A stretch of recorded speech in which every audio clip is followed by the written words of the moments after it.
Hello, hello, hello. I believe we've got things started. Uh, Last week went so well. This week, struggling. Couple of problems technically. Not sure why.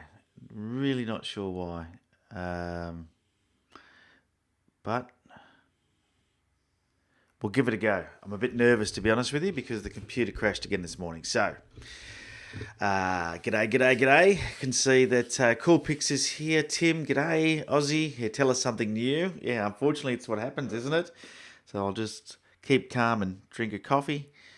Aussie Paul, g'day, buddy. Susan, Gianni, Ren, awesome. What I can hear is the computer labouring, so I'm a bit worried because this normally means it's going to die on me. So if I go, just be patient with me and I'll get it back up and running. But we'll do our best. We'll do our best to keep things going, keep the show on the road. All right, well, welcome to episode number 39. It's unbelievable that we've actually got this far down the track with Pixel Chatter, considering all of the technical issues that I've had. But I'm a pretty persistent little bugger, and I think the next step is going to be to give this computer away and get a new one, which will just drives me nuts. Anyway, as I thought it was the display driver, not sure if that's now the problem because we've changed it, but there you go. And I know I promised not to talk about technical issues anymore, but when they're happening, it's pretty hard not to, isn't it? I think it actually might be something to do with the internet. You know what? Last week, the internet was amazing. We had really good internet. This week, it's a little lackluster. And I think that may actually, because the computer has to buffer more of the video, I think that may be doing something. So anyway, I'll talk to my technical guy and see if he can help me work out what's going on there. But anyway, we're here. And I'm streaming in 1080p again. A reminder, you'll see, there it is there, that you can Twitter your message. Just tweet to @on3legs and you could see your message up on the screen. Pretty exciting, isn't it? Maybe it isn't, I don't know. But if you've got a message, you could do that. All right, let's have a quick look through the notes and see who's turned up for the live show, and then we'll get things underway. I've got a big show planned, plenty of things to talk about. We've got a couple of images to critique. I'm going to show you my first larger print out of the new printer. You can probably see that behind me here, I have got my printers now set up in the room. I had to go and buy a bit of furniture, so we'll have a look at that. All right, let's look at this chat box. Good morning, John. Barracuda, good morning. Bala, g'day. Susan got video, that's good. I'm glad you've got video. Aussie Paul had a haircut, yeah, you noticed? Got the ears lowered, went and got one yesterday. So I got it going. Thanks, Philip, g'day. I've got your shot kit today. We're going to have a look at Phil's shot kit and see what it is that Phil shoots with. That's if everything goes to plan. I was in the middle of writing my notes, actually, for the show. And it all crashed. It all went to mud. Anyway. So let's kick off. Just a reminder, if you're not already, that you should be following me on social media. Here's my social media pipes, places where you can connect with me, follow me, and enjoy the photography journey with me as I share the what's going on. When I'm out and about, I was using Instagram stories recently when I was out and about, and people love that. So it was quite an interesting thing to do. It's a bit like live video, but not even that. It just connects things together, doesn't it? It makes a bit of a story. I think Facebook has it as well. But feel free to follow me there.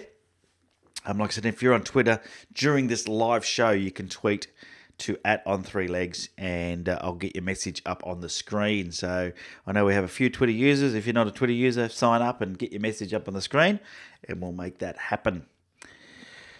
Alrighty. So the other thing I wanted to mention too, as you can see, we've got the worldwide sticker board behind us there. I haven't received any worldwide stickers or magnets this week, so please, if you're watching the show from anywhere in the world, you can send in something smallish, possible. because if it's too big, it's going to fill the board up. You'll see that I have been test printing some stuff, and I actually find pinning them up, the photos up on the board, is helping me look at them and see what the colours are like and the contrast and the images. So I'm just leaving them up there because it gives me something up there until I get a heap of stickers. So plenty of room up there. Send me your stickers. The address is down below in the description. And we'll get it up on the worldwide sticker board for everyone to see. And I'll put a little flag in. I have these little flags that I put in. Where are they? They are right here. I have these little colourful flags. You can even tell me what colour you want to be if you're that fussy. But I have these little flags.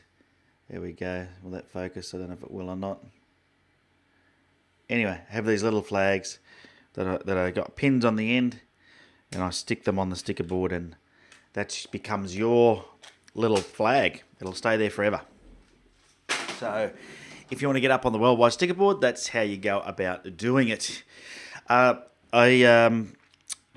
other thing I wanted to remind you too, if you want to be part of the VIP group, which is very important photographer, and support the channel, really do appreciate the support of all of those Patreons or patrons that are here. I know there's a lot of them on the live stream. We have a private Facebook group we hang out in. We have weekly challenges, and it's a great way for you to support the channel. In return, at some of the levels, you get some goodies sent out to you. I think I did send some out. I got a message from Ren saying that he had received his. Hopefully he's having a cool drink out of his stubby holder this morning. That looks something like this. Oh. There you go. So if you want to get one of those, you can become a VIP at a certain level and you'll get that. Yes, and I really do appreciate the support. So one of the things that I did during the week, I asked the question about I was getting asked a lot about doing a video about the D850 and how it compares to the D810 or the D800. And I don't know if there's any of those on YouTube. I haven't actually looked. But I briefly mentioned not last week, the week before, some of the reasons why I switched over. And I thought what I'll do is I'll put a video together. So if you want to see that video, if you've got any questions or ideas as what you'd like me to do in that comparison video, people have suggested things like ISO, JPEG out of camera shots, just the difference in, I guess I'm going to, more than anything, I think the biggest differences are user interface. Of course, going from 36 to 46 megapixels has made a big difference as well in resolution, but more than anything, I think it's user interface. It's got a few new features that make it a bit more fun to use. So, if you've got any ideas or anything you want to see, that's fine. And as I said, I'd started with the printing. So I did my first, I'll show you actually. This was my first big print off of the new printer. So this is A3 Plus, which is the widest that it can go. So you can see this was my cradle mountain portrait shot. I don't know how well you can see that. Hold it up there for you. But look at the detail in that. So the camera, that's out of the D850, by the way. That was a shot in the D850. I don't know how well you can see that. So I'm going to go to the framers this morning, the framing supplies. I think I mentioned that I do my own framing, so I'm going to go to the framing supplies this morning, after the show, and see if I can pick up a bit of mat board and some backing, because I've got no mat board left that's big enough to frame that, and I need some, I like the adhesive backing board, so I'll get that one framed up, and that'll go up on the wall up over here. See this empty spot here? That's where it's going to live. That's what I've decided. And then I've got some roll paper, so I'm going to do a panoramic print as well. And I haven't done any videos of me printing yet because I'm certainly not a printing expert, but I'm going to do a video of me doing the panoramic print, because I think that'll be quite unique for us to go through together. And I'll put that up on the site, on the YouTube channel, so you'll get to see how that works. But yeah, printing's a lot of fun. If you do printing yourself, let me know. But certainly a good experience and something new for me. I've been printing heaps of things. Just, trying different things out. I printed this on glossy paper. I actually don't like printing on the glossy paper, I've worked out. As you can see, it gets a lot of reflections in it. Although the colours are probably a bit more vivid, I like the matte paper. And here's some prints that are on like a cotton rag paper, it's like a really nice, there we go, So you can see there's like 0 reflections on it. And this is like a really nice art paper. So I'm going to be getting more of that cotton rag paper, I think, because I just like the way that it's still pretty good colours. So good looking colours anyway. Let me just. But I really like this is more vivid, but I don't like all the reflections on it. So I'm going to be going with the luster paper, or the semi-gloss is what Epson call it. And I'm going to definitely be switching across to the matte paper, the canvas, or I showed you one upside down. What a goon. All right. Hey, thanks, Bear Trader. Nice looking print. What's going on there? Let me have a look. Should be. There we go. Should be rotating through the messages, not just seeing one. Here we go. Hopefully that'll work. We'll soon see. There we go. It's working. All right, we'll quickly check out the chat box. What do we got there? Paul says, good morning, Ben. Can you use a polarizing filter with a graduated filter? Yes, definitely. Yep, I've done that plenty of times. I usually put the polarizer filter on first, work out where I want that, and then put the graduated filter on in front of it, just to settle down the light. I've never had any problems. Barracuda, well done, the Blues, good game. Was there a football game on, was there? Obviously there was. I'm not a big footy fan. Barracuda says, are you using a colour profile for your printer? Yes. So for those that don't know about printing, when you print, you have to tell Lightroom what printer you're using and what paper you're using, and I'll do a video on it because it's quite complex, but I've spent a fair bit of time learning it over the last week in particular, using the soft proofing inside a Lightroom and getting that so it's accurate. Now there's a caveat. I don't know what the word. I think it's probably Latin. Who knows? You need to make sure your monitor is calibrated as well. So what happened in the beginning, my very first print out of it, because I've done no printing at home besides on a little home printer. I'd send everything to labs. And this little printer is, probably one of the lower of the range photo printers, but in the more professional range. I've decided to start to print at home because I wasn't printing much using the lab, and printing at home is more fun, and I think it's going to be more cost effective. So, when you load it up into the system, when I first did the print, I just pressed print, and the print was darker than what the screen looked. It's quite disappointing. And then I started trying adjusting the brightness and contrast in the printer module, which you can, and that was disappointing as well. You just, you made it brighter, you just lost the contrast. It was not good. And then I worked out I should be soft proofing to really get an idea what's going on, and I should be loading paper profiles, and because I'm I don't read the manual, I just rush in. So I did all of that, and now I can print something and it looks like what it looks on the screen, which is pretty rewarding. So it worked well. State of origin. Yes, I know the state of origin was a bit cheeky. I'm just not into sport at all. Never have been. Not my thing. Paul says, cheers, Ben. G'day, Paul. Tim McCuster, what colour space am I using? I'm using Adobe RGB, I think. I haven't moved away from that, but I use the Epson paper profile, so I actually tell the Lightroom what paper I'm using, and then I believe that when I soft proof, I know when I have soft proofing on, you just select the different types of paper. It actually changes what you see. So if you go into Lightroom, even if you don't have a printer connected, you can do this. Go into the develop module. Down the bottom, you can select soft proofing. It's in the toolbar. If you don't see the toolbar, just hit the T key and it'll come up. or you can I think in the develop module, if you hit the S button, it'll also go to soft proofing, and then just change the paper from matte to glossy up in the top, and you'll see the difference straight away. Even when you go to soft proofing, you'll see the difference, and then you can sort of just put something else in there. Pro Photo is a larger color space. Okay, I'll have to try that.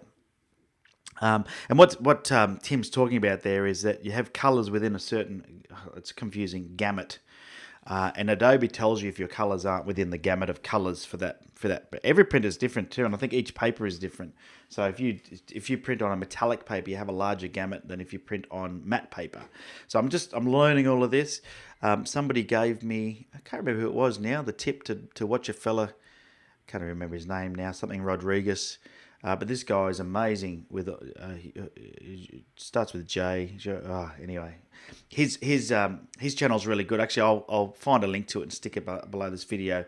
But this guy, has, I don't know how many printers. Gosh, he's got a lot of printers and very, very experienced. And so he's good to watch. Has a lot of good information. So that's my printing experience so far. But it's all going pretty well.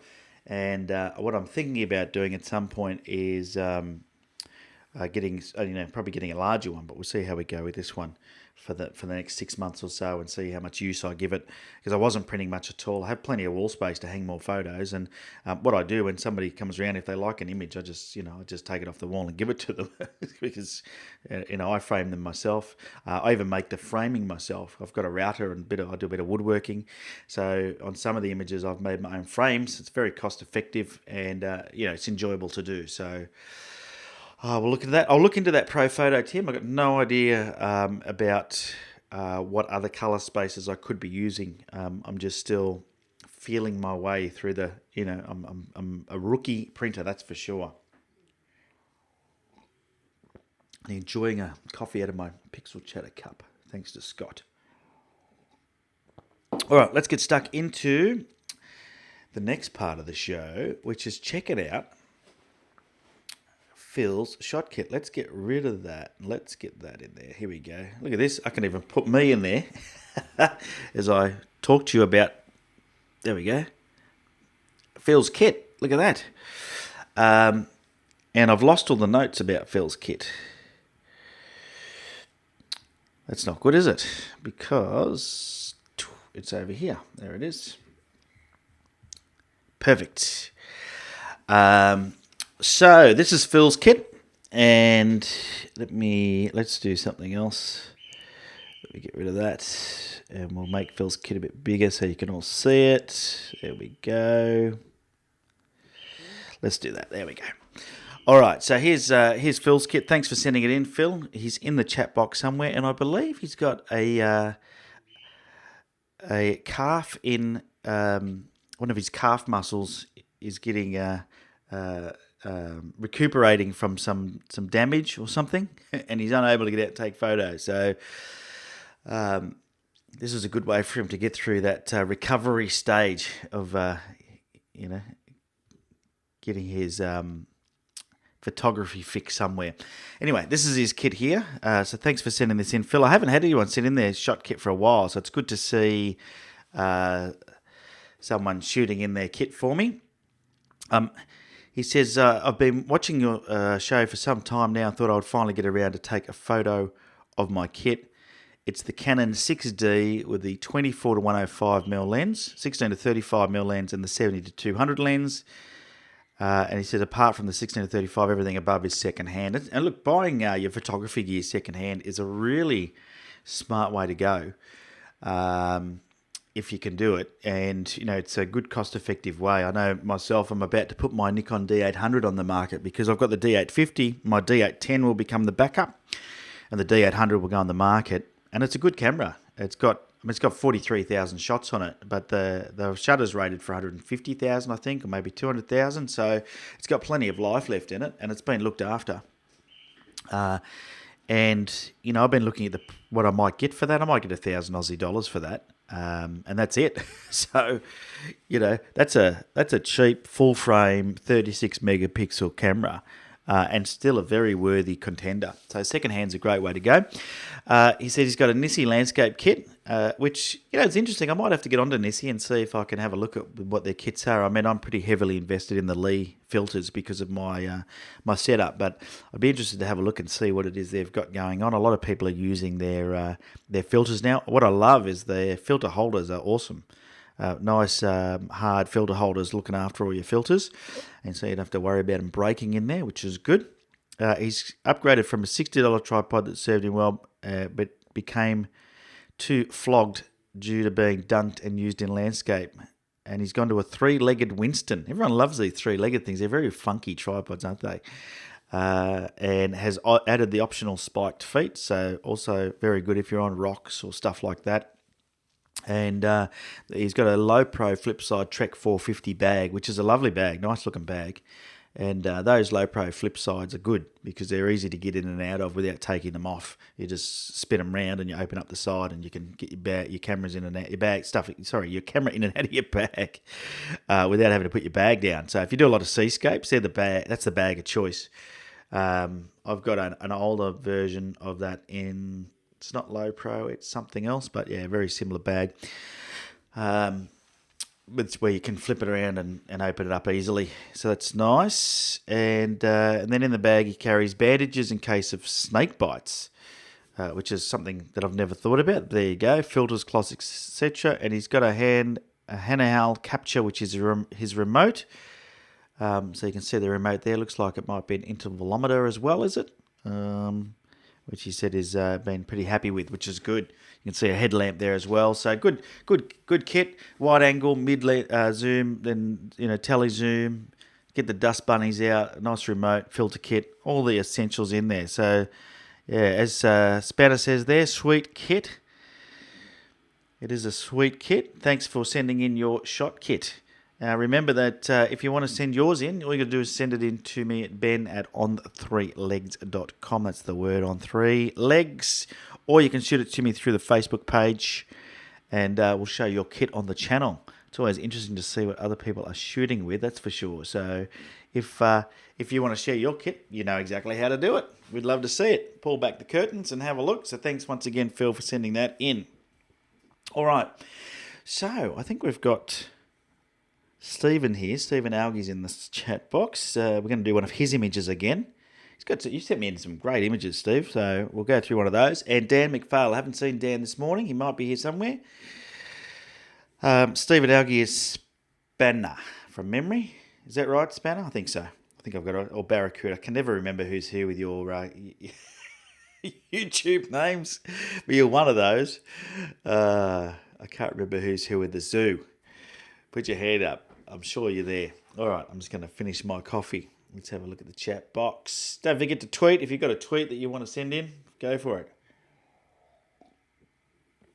And I'm pretty happy. It looks like the stream is going well. Given the technical issues I had when we started, we're going really well, which is good. Yes, it is you, isn't it, Spanner? Yes, I thought so. Dennis is back. G'day, Dennis. How are you, buddy? I was actually looking at some of your images this morning. I've got a couple from you that you sent in that I still haven't critiqued. By the way, if you want to send your images in for critique, it's down in the description. Ben@on3legs.com. Send me 3 images. I have got some sent to me that were too small. I think Ren, you sent me some in, and it's like you only sent me the thumbnails by accident. Make sure that they're at least 3,000 pixels on the longest edge. And that way I can put them on Lightroom and everyone can see them at 1080p without too much of an issue. All right. Okay. Let's do it. Let's get into having a look at the images we have for critique. Critique. There we go. And my computer is labouring, so hopefully it's going to hang in there. But I don't know what's going on with this thing. Alrighty, here we go. So let's look at these 2 images. This one here, sent in by Spanner or Stephen Algie. Lovely image. We'll get to that in a second. Not sure where it is. He can tell us in the description. Didn't give me much of a description. I don't even have the EXIF information for these images, so maybe maybe he can give us an idea in the chat box exactly what that is. And this one here is by Dan McPhail. And he sent a few in from this location, so I think we've done a similar one to this before, but we'll take a look at this one and see what we can do to magic it up, because I feel it's a great image, but it's just a little bit flat. That was my feeling. Yeah. So we'll start off with this one by Steve, and I'll get to the questions in a second. I can see someone has asked in Twitter which printer I buy. I bought the Epson Shore Color P.405 because I wanted to be able to print panoramic images. All right. This is not Watson's Bay. No. Watson Bay has Macquarie Lighthouse and it has Hornby Lighthouse, which is the stripy one. So it's not Watson's Bay. But trying to think, it might be... Yeah, I don't know where that is. But I'm sure he'll tell us. There we go. Byron Bay Lighthouse. There you go. So this is Byron Bay Lighthouse. What a beauty. And if this, you can see that you've got a few choices there. You can shoot it down low. It looks like you can get up here somewhere and shoot. Somebody's up there with their phone camera. But it's a beauty. So I don't have the EXIF information, but I'm going to take a guess. Looks like, it's low. You shot it at low ISO. Relatively wide lens. From a technical aspect, nothing there that I think you can really change too much of. I'm going to... let's have a zoom in and have a look. So you can see things like this are the telltale sign that the shutter speed was a little bit slower. And, that sort of gives you the idea. What happened there? Here we go. Because I can see the tree movement and a little bit of cloud movement, I can tell it was a slower shutter speed, so it would also be on a tripod. Now, there's a couple of things going on here that are awesome, and something that about the composition that I'm just not sure about, so I'll come back to that in a second. The things that are awesome to me are the leading lines. You've got a few leading lines happening here that work really well. One is this fence, right, coming in from both sides, but you've also got this black leading line, and then you've also got this set of stairs. So they're all leading the eye up to the lighthouse. So that works really, really well. And, you could have moved left or right and done several things with these leading lines. And when I see leading lines like this, I do try and move a little bit left to right to have a look. And quite often I'll do it through the viewfinder of the camera to see how it affects the shot. Because, if you were too far left, this railing here would then converge with this one here, and it would probably not work as well. But you could move further right and maybe have this leading line here pointing straight up to the lighthouse, because your perspective will change as to where that ends up in the shot, this part of the railing here that you can see just here. So sometimes moving around a little bit can just make changes that work really well. The other thing is you could move up or down, and that moves it. And so whenever you got things like this, and I'm not saying you should have done this in this shot, all I'm saying is that when you take these shots, I always try different heights and move left to right, because it moves the leading lines around a fair bit. Now my suggestion would be, if you have a look, I know that he has cropped most of these for an A3 printing. As I believe maybe you've got a printer, have you? So yeah, this is 2:3 ratio, which is, I believe, A3 or close to A3. I would say, let's have a look.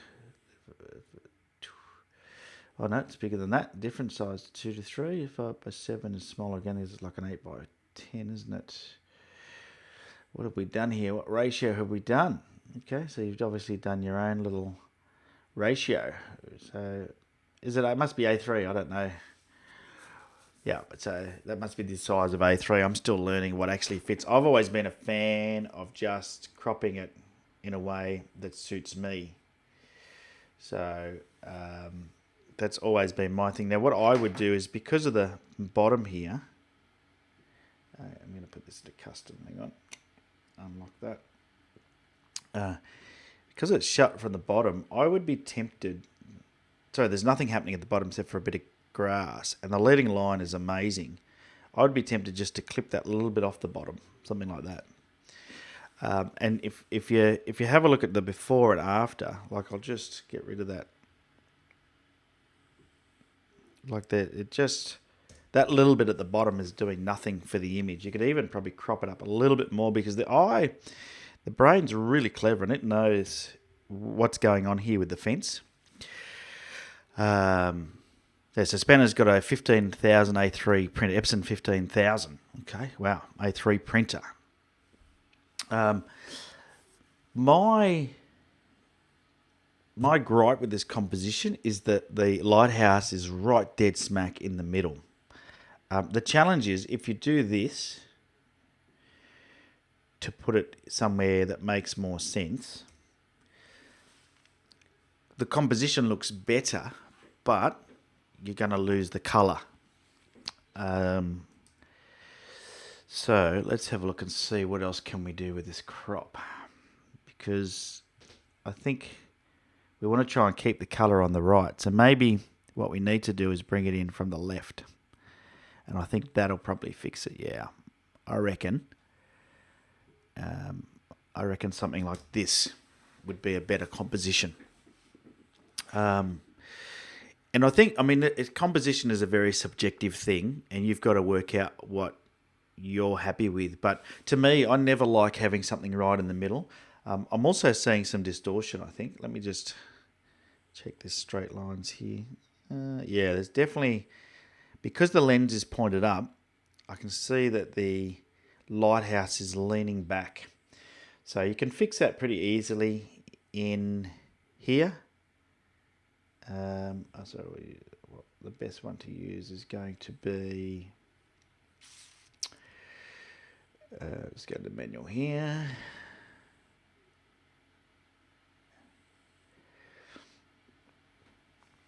Yeah, it's definitely leaning back a bit, so I'm going to just bring that forward just a tad right now. Yeah, it's going to need a bit of, I think you'd have to do it in Photoshop to really sort it out. If I do that, I can bring my edges back in. There we go. So, yeah, it's just, yeah, that's made it worse. I think you'd have to do it in Photoshop with the transform. But to me, I think the other thing to do would be, let's get rid of that distortion correction. There we go. Maybe we could just tilt it a bit for now, but that's not going to fix it 100%, but it'll get it closer, something like that. There we go. So these are all the little things that can make life a little bit hard when you're out taking the photo and you get back. You've got to think about things like distortion. So the more you point your lens up, the more things are going to lean into the center. When you point your lens down, they're going to lean another way. I wouldn't say it's done a huge amount of pointing up here, but it's probably 20 or 30 degrees, maybe 20 degrees. And that does have that effect of making things look like they're going to fall over. So just be, to me, that needs to probably even be like that, maybe. Yep, I think that's a bit closer.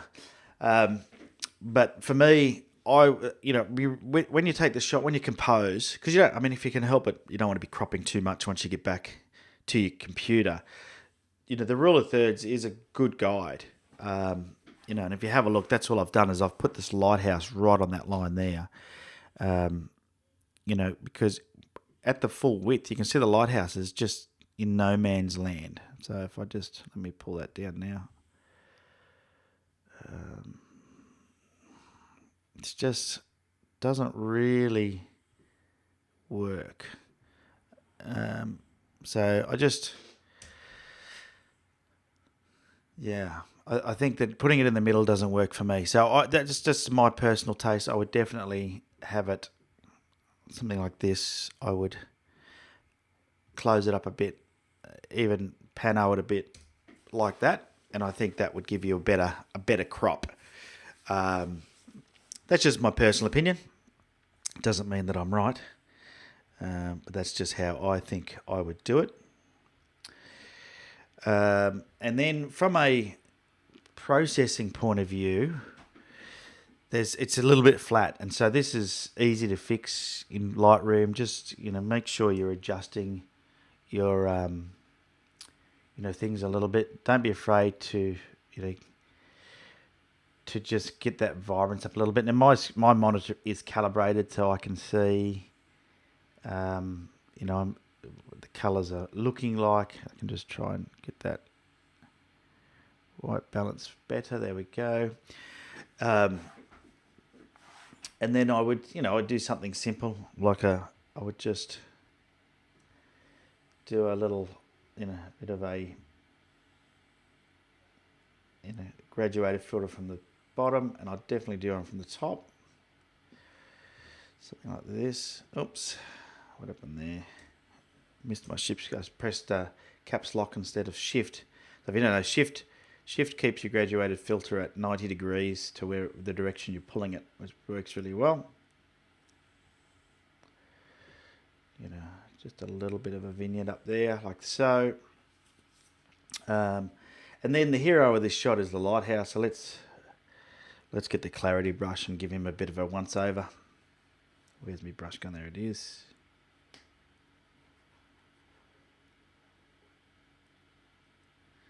Let's give him a bit of a once over. And I reckon this leading line is another hero in the shot. I'm doing this really roughly, but just to give you the idea. Leading line and that lighthouse.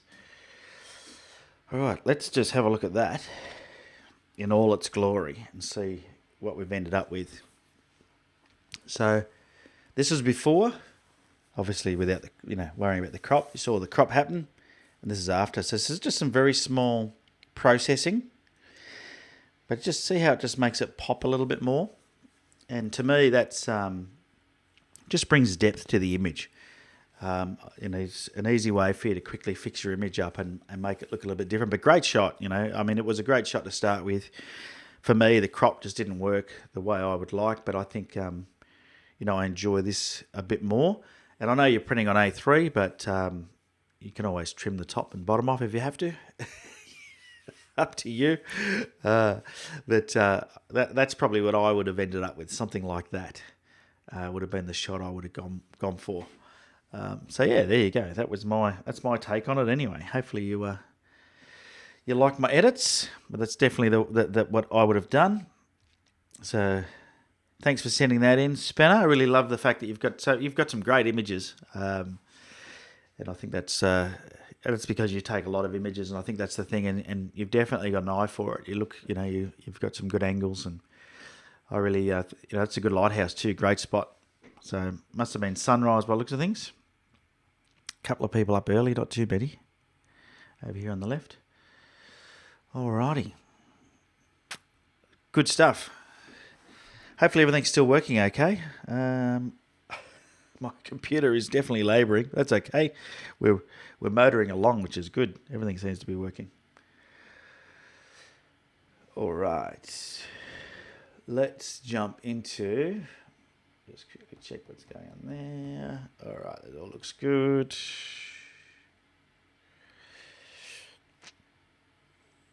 Get back into the library. Let's bring up the image by Dan McPhail,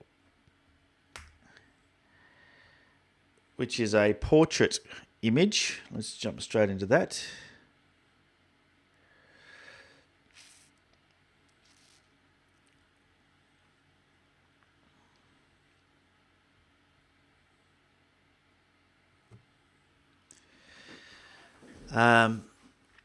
So this, I always love it when you get a chance to shoot water. Water's a great thing to shoot, and whenever you get the chance to, when you see water, it's a good chance for you to practice. Especially from a technical aspect, your ability to be able to get the exposure right. And the reason for that, I say that, is the challenge. It is a challenge. To photograph water is challenging. And then when you slow down your shutter speed, you're going to have other challenges. Now here, there's a couple of things going on that you can't fix in post-production. And one of those is the reflections off the rock. Now, you might want that, and that's okay. That's cool. but you can, if you want to eliminate these reflections, then you can do that. And I'll show you what I'm talking about here. These highlights here on the rocks, these are really bright highlights. You can eliminate those with a circular polarizing filter. So you can see them here. See them all up here. It won't get rid of the wet effect, and that's a nice effect. You don't want to get rid of that, but it'll just get rid of the highlights. Okay, and that'll just help, I think. And you can't do anything in post production about that. You can only do it in on the spot. You can't put a CPL filter on after the fact. Unfortunately, that'd be nice if we could.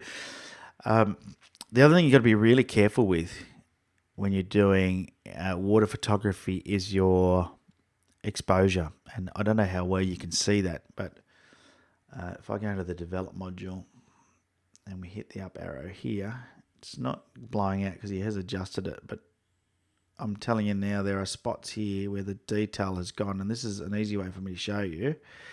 I don't know if you can see that, but these pixels here are pure white. So he's processed the image, dragged back the highlights, but lost the detail there.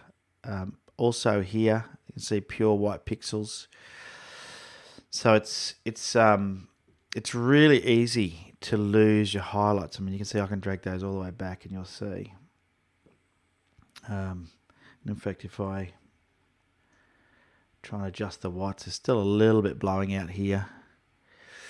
And that's the exposure set to where it was. But I know that I can see straight away without even, adjusting the exposure or putting the highlight red on. I can see straight away, but those pixels are just pure white.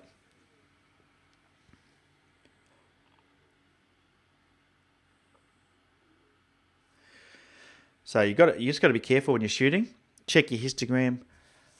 Put your flashing RGB highlights on.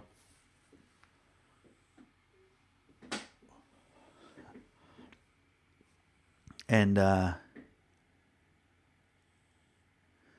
just make sure that you keep an eye on that, because I think what will happen is if you're not, you'll get these things quite often are opportunities we don't get very often.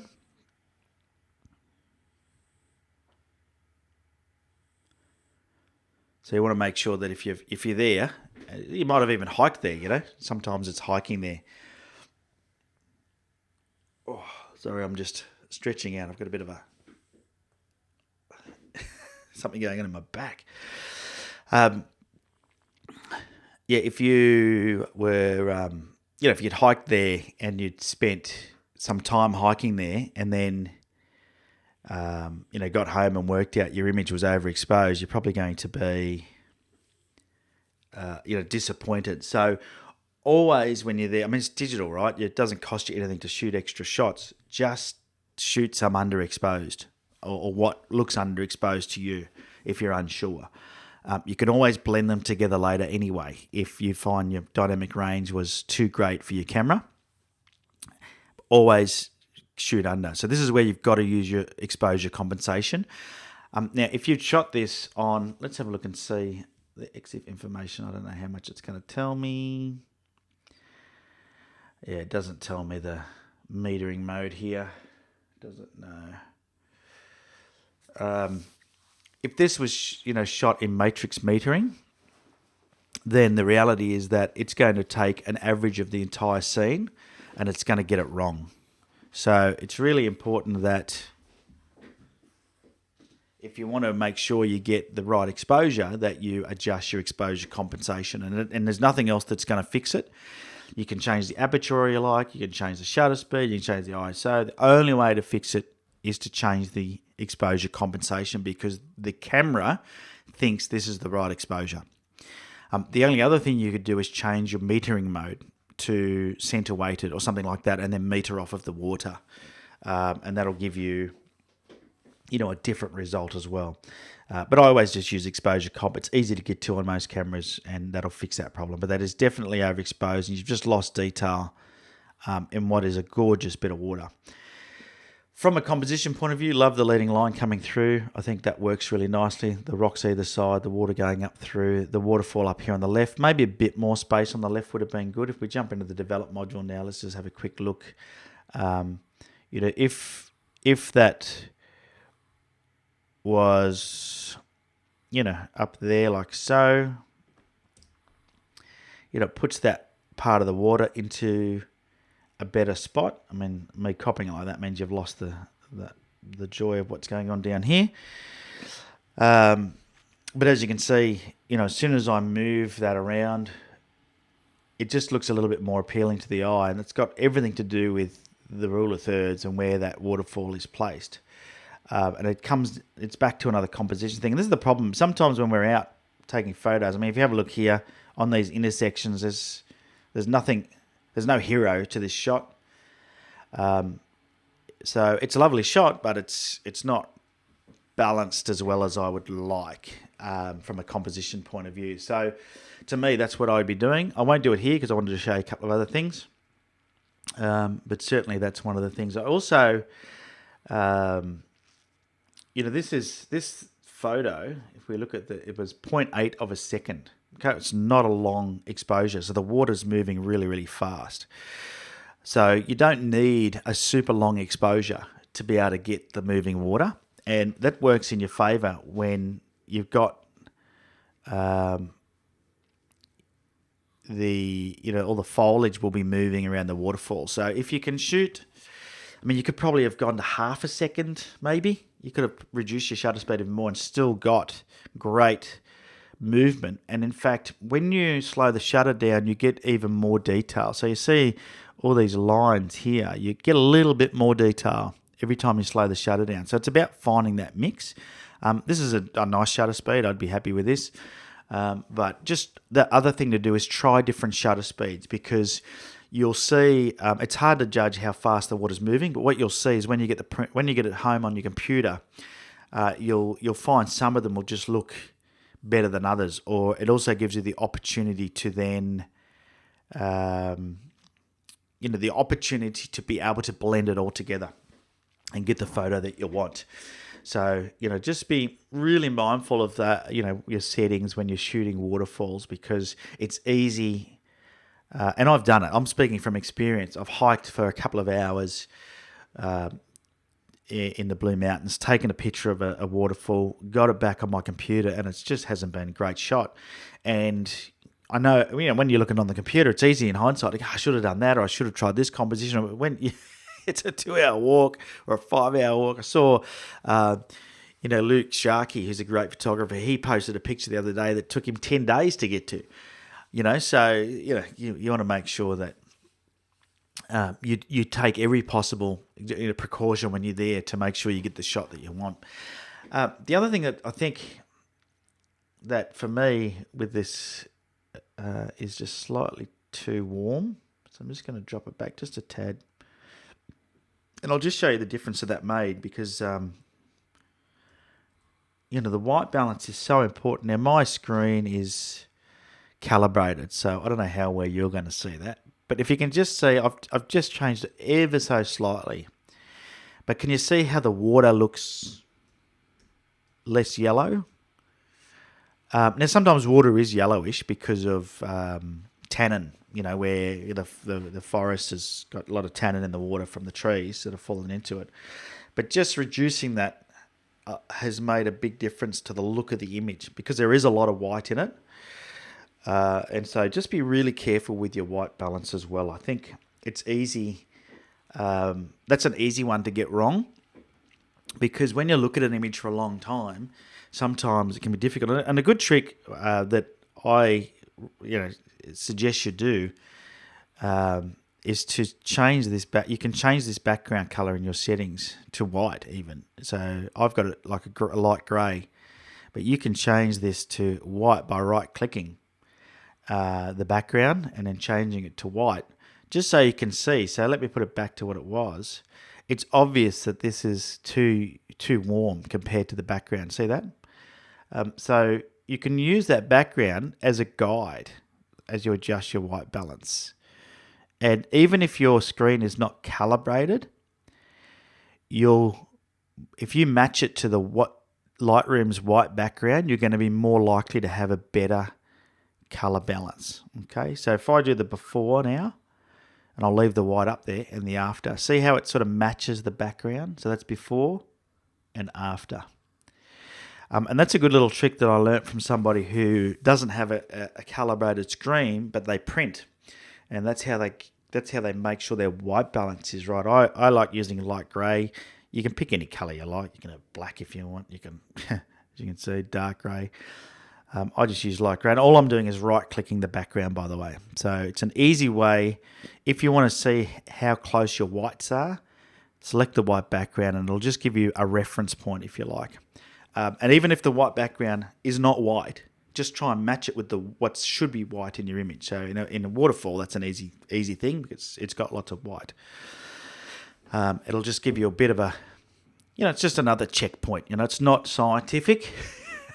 It's going to rely on you looking at the photo. I mean, you can always zoom right into a part that's white as well, and move it around so you can see.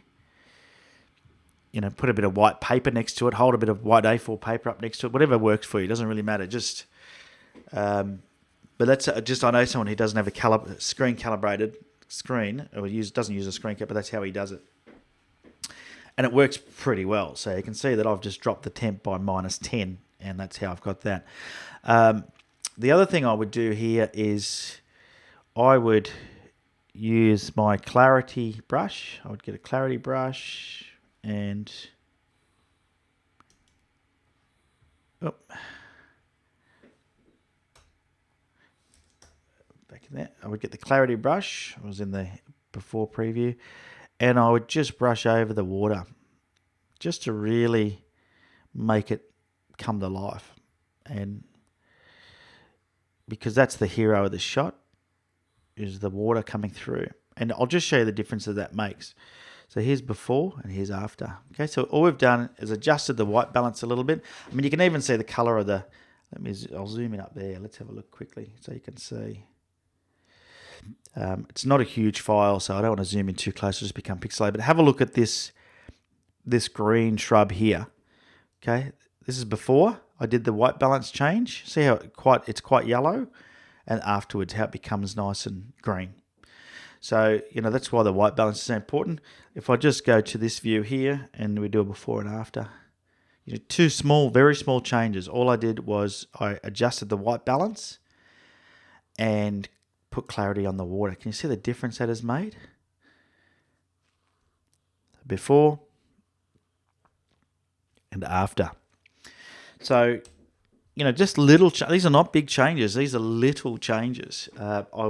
You're probably all going to guess that I would do this. I would remove that out. I don't like that at all. It's a distraction. Oh, still some of it there. So I'll just go in and get rid of that. Oh, I'm doing it really roughly. That you would take more care than I am. Because you can see that. Unfortunately, I'm going to do both of those and we'll start again. Let me go back to spot removal. Let's just get rid of that. Bang, and we'll get rid of that one. We'll do it again. We'll do it again. Let's just go like that. There we go. That's better. So I would get rid of that. Once again, there's a before and an after. So I'm not going to do much more to that. I really like that as it is. Like I said, if it was me, I would have, I would have cropped it differently, because to me that's a more pleasing crop. But not a big enough file here for me to really do it. But I mean, you get the idea. I was going to say you get the picture, but I thought that's a bit of a pun, isn't it? You get the idea, right? So just those couple of changes. Look at that, before and after. I mean, just with the water, just be so careful when it comes to water. All right. So let's see who's joined us in the chat room. Who's come to join us to play? I saw a couple of people that jumped in a bit late in the piece. Who have we got there? Oh, I just noticed something in that picture, actually. Let me just have a quick look and see what's going on there. That's super interesting. What is that?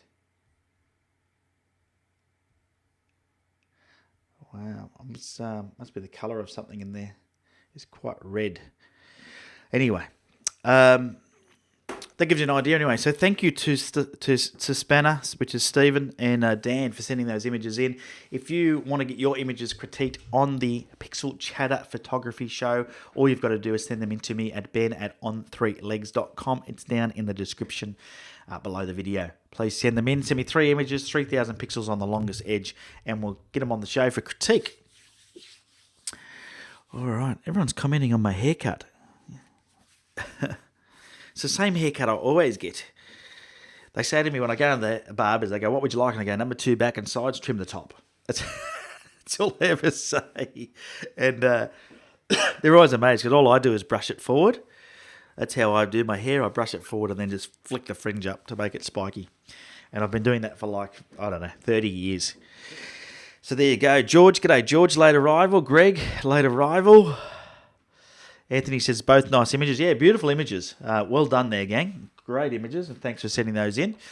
Let me go back. There's quite a few people in here that have been doing things. Tim says spot metering. Yeah, you could use spot metering. I find that I like to just leave mine on matrix or evaluative metering when I'm doing landscapes, and then I just use exposure compensation because I know that if I leave it on spot or center weighted, I'll forget that that's what it's on. So I just use my exposure comp to make the photo, because it's digital these days, right? You can do whatever you like. And I look at my histogram and RGB flashing highlights. Never, ever trust the picture that comes up on the LCD screen at the back because it's usually brighter than the image itself, or it looks more vivid. It's a JPEG and it's there just for you to see what you took. Beautiful Butterham Falls. I think that's how they pronounce it. Butterham Falls. So popular. 300 metres. So that's not far to go, which is good. Ren says great tips. Thanks, Ren. Greg says, hi, everybody. Sorry I'm late, Ben. I just got back from sunrise shoot, photographing birds at Walleye Creek. Nice fog on the creek this morning. Beautiful. Good stuff. It's always good when you get a bit of fog on the creek, isn't it? I've got one here. Let me see if I can find the one of mine where I had fog on the creek. And it's quite a treat when you get it. Let's have a look. I've got so many photos here. Let's have a look. It's not going to be easy. I thought it might be easy for me to quickly find it and show you, but it was before I did keywording. So I use keywords to sort my images, which I can highly recommend. Can't find it. I'll share it on my Facebook page later. Yeah, always good to get a bit of fog on the creek. Mine was on Lake Burley Griffin in Canberra, where I got fog with some black swans. It was beautiful. Anthony says, good morning, late start for me, but I've watched from the start at double speed to catch up. I do a great Mickey Mouse impersonation. Righto. I don't want to know about that. Rick says, will you post your bird shots on Facebook? To Greg, he says, hopefully today. Awesome. You'll be able to all see those. Excellent. And Anthony's got a little mouse picture. Thanks, Anthony. Spanner says, I definitely need to start using exposure compensation. Yes, it's easy to get to for a reason. It's right there at your fingertips, pretty much on every camera. So that's good. All right, cool. Yeah, I get brain fog often. All right, well, that's it for today's show. Thanks so much for tuning in. Remember that I am encouraging you to send in your images for critique. Also, to send in your stickers or a small magnet for the worldwide sticker board. So, as you can see, we've got three up there so far. If we have a look, we've got WA represented here with Ren Thielen. That's his flag there, and that's a magnet from his area, which was Waroona, from memory. We've got Gary Davis here from Bathurst with that huge sticker there. That's why I'm encouraging magnets, because they're usually smaller, but whatever you want to send. If you've got a small sticker, go for it. That's a Fujifilm sticker there. That's a good size sticker. And then over here somewhere, there we go, we've got a flag from Chance Sealer, who's from Arizona. And we don't have a sticker from him. Instead, what we have, he earned his spot on the worldwide sticker board with this amazing mug. So there you go. So thanks for sending those in. You can get on the Worldwide Sticker Board. Just send me in a sticker, a magnet, or whatever you like from your local area. I'll stick a flag on the board, and that flag will stay there forever. The idea is to get that sticker board full. All right, let's have a look at just quickly in the chat box before we wrap things up. Barracuda says, does everyone using Lightroom import their images into one catalogue or different ones for different shoots? So the way that I do it is that I do it via location. So if I go to, so I've got a folder for Australia, and then inside of Australia is all the locations in Australia. If I was to go to New Zealand, I have a New Zealand folder, and I put them all in the one folder from that area.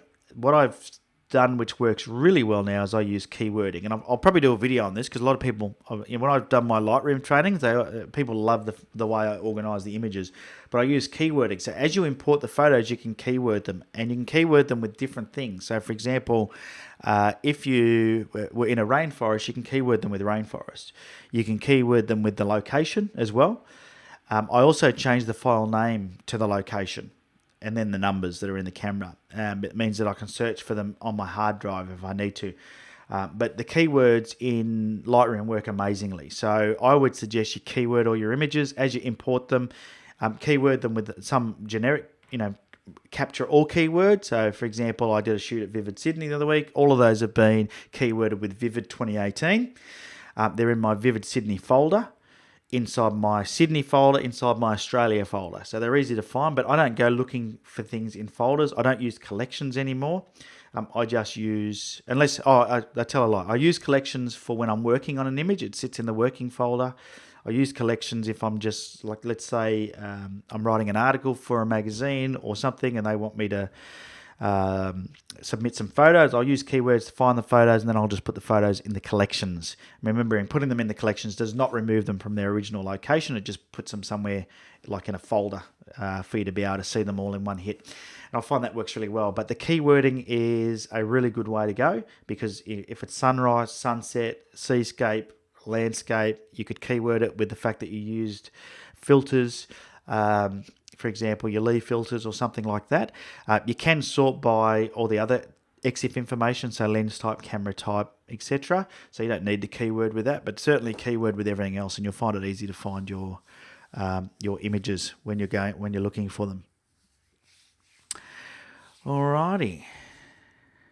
Chance, g'day, how you going? Going to watch it as a rerun? Awesome. And Tim says, one catalogue easy to back up. If you get 20 catalogues, it gets confusing. Yeah, make sure you back up your images. All right, that's it from me, gang. You've been absolutely wonderful for tuning in for Pixel Chatter. And thanks for your feedback, by the way, on whether or not to keep Pixel Chatter running as regular as I do.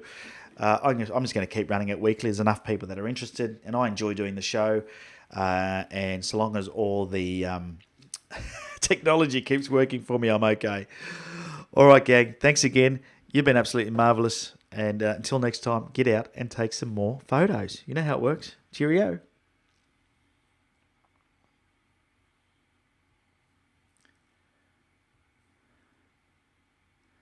Oh, and connect with me on social media. There you go. Cheers, gang. Bye.